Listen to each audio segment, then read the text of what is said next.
আসসালামু আলাইকুম। আজকে আমরা অনেক দিন পর ঘুরতে বের হয়েছি। আজকে আমরা যাচ্ছি লাক্কাতুরা চা বাগান হয়ে এয়ারপোর্টের দিকে। সিলেটের এই ভিউগুলো আমার সত্যি অনেক ভালো লাগে। দুই পাশে হচ্ছে উঁচু উঁচু ছোট বড় টিলা আর চায়ের বাগান। সবুজ প্রকৃতির এই মনোমুগ্ধকর পরিবেশ কান্না ভালো লাগে বলুন। আর সিলেটে ঘোরার জন্য জায়গা তো অভাব নেই, তারপরও কেন জানি এই জায়গাটা আমার কাছে খুব বেশি ভালো লাগে। বিশেষ করে লাক্কাতুরার যে এই চা বাগানগুলো আছে এটাই আমার কাছে অনেক ভালো লাগে। যদি কখনো আপনারা সিলেটে আসেন তাহলে আমি বলবো এখানে অন্তত একবার হলেও ঘুরে যাবেন।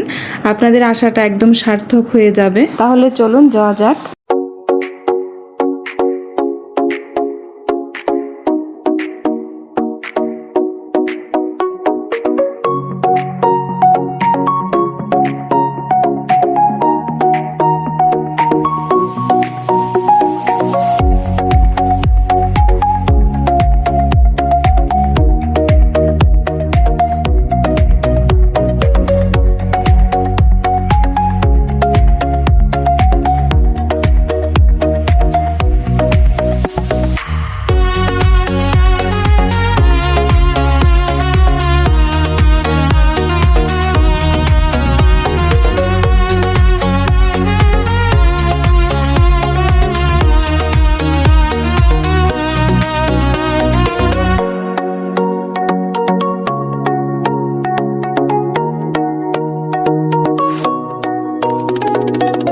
এই যে যা দেখছেন এগুলো সবগুলো কিন্তু চায়ের বাগান। আর টিলার উপরে যে সবুজ গাছগুলো দেখতে পাচ্ছেন সেগুলোও কিন্তু চা গাছ লাগানো আছে।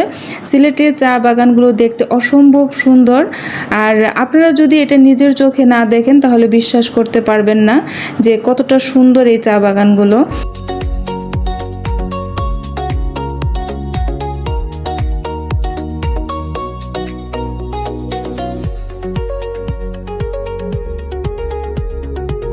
রাস্তার দুই পাশে হচ্ছে ছোট বড় টিলা আর চায়ের বাগান। আর এই রাস্তাটা দিন রাত 24 ঘন্টা কিন্তু গাড়ি চলাচল করে, কারণটা হচ্ছে সামনে এয়ারপোর্ট আছে। আর এখানেই কিন্তু অনেকে দেশের বাহিরে যান আবার দেশে আসেন, তো এজন্যই কিন্তু এই রাস্তাটা 24 ঘন্টাই ব্যস্ত থাকে। আঁকাবাঁকা উঁচু নিচু পথ চলতে বেশ ভালোই লাগে। সামনে আছে ক্যাডেট কলেজ, আর এই কলেজটা পার হওয়ার পর এয়ারপোর্ট। তো এয়ারপোর্টের দিকে আমরা যাচ্ছি, কিছুটা সময় ওখানে কাটাবো। তাহলে চলুন যাওয়া যাক।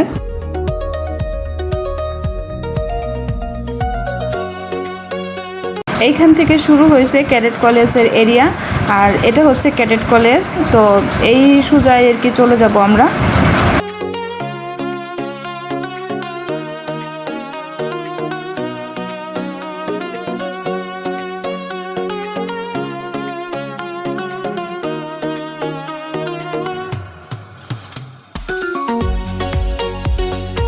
এটা হচ্ছে গোলাগঞ্জের রাস্তা। আর সে কিছু দূর সামনে এগোনোর পরে কিন্তু দেখতে পাবেন আপনারা অ্যাডভেঞ্চার ওয়ার্ল্ড একটা পার্ক। তো পার্কের ভিতরে ঢোকার পরে কিন্তু আপনি একদম সত্যি সত্যি হারিয়ে যাবেন, এতটা সুন্দর, একদম অসম্ভব সুন্দর যাকে বলা হয়। আর এই রাস্তা দিয়েই কিন্তু গোলাগঞ্জে যাওয়া হয়, সাদা পাথর, বিছনাকান্দি এগুলোতে যাওয়া হয় এই রাস্তাটা দিয়ে।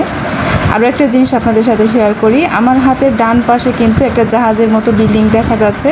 তো এটা কিন্তু সিনেমা হল প্লাস রেস্টুরেন্ট, তারপর এখানে আপনি এসে থাকতেও পারবেন, হোটেলও। তো এটা হচ্ছে অনেক সুন্দর একটা জায়গা। আপনারা যখন সিলেটে আসবেন এখানে কিন্তু এসে ঘুরে যেতে পারেন। এই জাহাজটায় যখন আপনি এসে থাকবেন তখন দেখবেন এখানের প্রকৃতির যে আসল সৌন্দর্য সেটা কিন্তু আপনি উপভোগ করতে পারবেন। তার ঠিক অপোজিট সাইডে যে বাউন্ডারিটা দেখতে পাচ্ছেন এটা কিন্তু পুরোটাই কিন্তু এয়ারপোর্ট।